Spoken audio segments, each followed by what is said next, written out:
जय हिंद दोस्तों। सेमको ने NFO लॉन्च किया है जो कि 17 मई 2024 को शुरू हुआ था। 31/5/2024 को समाप्त हो जाएगा इसका डेट। तो जिसको NFO समझना है, इन्वेस्ट करना है, वो इस वीडियो को देखें और समझें।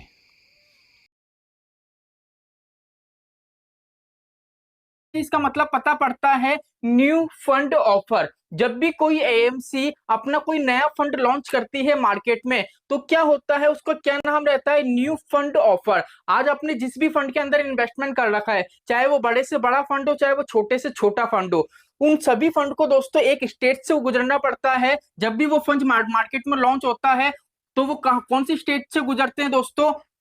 New fund offer. ठीक है, जैसे मान लीजिए आपने क्वांट स्मॉल कैप में इन्वेस्टमेंट कर रखा है, तो जो क्वांट स्मॉल कैप फंड है ना, वो भी एक ना एक दिन एनएफओ के रूप में लॉन्च हुआ था। देन धीरे धीरे जब उसकी ग्रोथ बढ़ी, तो आज स्मॉल कैप में बहुत बड़ा फंड वो बन चुका है। ठीक है, तो यहाँ पे आपको समझ में आ गया होगा कि एनएफओ क्या होता है। अब एनएफओ के अंदर क्या होता है, जैसे मान लीजिए कोई सी भी एक एएमसी है, जैसे XYZ। अब कोई सी भी एएमसी हो दोस्तों, अगर उसको अपना फंड मार्केट के अंदर लॉन्च करना है, तो उसको फंड की रिक्वायरमेंट होती है। अब फंड की रिक्वायरमेंट इसलिए होती है जिससे मार्केट में वो स्टेबल हो सके, मार्केट में इजीली अपना परफॉर्मेंस दिखा सके और इन्वेस्टर को अच्छा खासा प्रॉफिट दे सके। लेकिन यहाँ पे मैं एक चीज बता दूं, जब भी आप किसी भी म्यूचुअल फंड के अंदर इन्वेस्टमेंट करते हो, तो क्या होता है, जैसे मान लीजिए आपने 1,000 रुपए इन्वेस्ट करे। ठीक है, अब 1,000 रुपए के हिसाब से क्या होगा, उस फंड की जो भी एनएवी होगी, उस हिसाब से क्या होगा, आपको यूनिट अलॉट्स कर दिए जाएंगे। लेकिन जब भी कोई नया फंड लॉन्च होता है मार्केट में, तो उसमें क्या होता है दोस्तों, एनएवी नहीं मिलती है हमको। ठीक है, उसमें क्या होता है,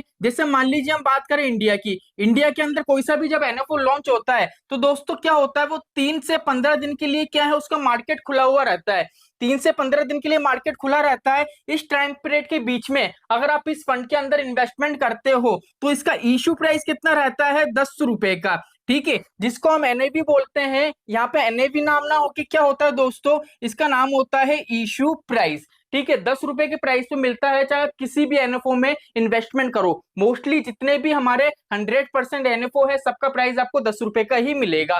ठीक है, लेकिन बात ये आती है, सर जो उसका टाइम पीरियड है, जैसे 3 से 15 दिन का टाइम पीरियड है, अब जैसे ही 15 दिन कंप्लीट हो जाएंगे, 16वां दिन स्टार्ट होगा। ठीक है, तो क्या होगा, उसके बाद जो भी इन्वेस्टर इसमें इन्वेस्ट करेंगे, तो वो किस वैल्यू पे इन्वेस्टमेंट करेंगे, वो करेंगे एनएवी की वैल्यू पे। क्योंकि देखो क्या होगा, जब तक इसका मार्केट ओपन है, तब तक कितने 10 रुपए का इशू प्राइस मिलेगा। लेकिन जैसे ही इसका मार्केट बंद हो जाएगा, ये 3 से 15 दिन का जो ओपनिंग जो इनका टाइम है, वो क्लोज हो जाएगा। उसके बाद क्या होगा, इसमें मान लीजिए जितने भी इन्वेस्टर आए, जैसे मान लीजिए 1,000 इन्वेस्टर ने इसमें इन्वेस्टमेंट करा, तो उस हिसाब से कंप्लीट कैलकुलेशन होगी। उस हिसाब से क्या होगा, जो भी ये इशू प्राइस है, इसकी वैल्यू बढ़ जाएगी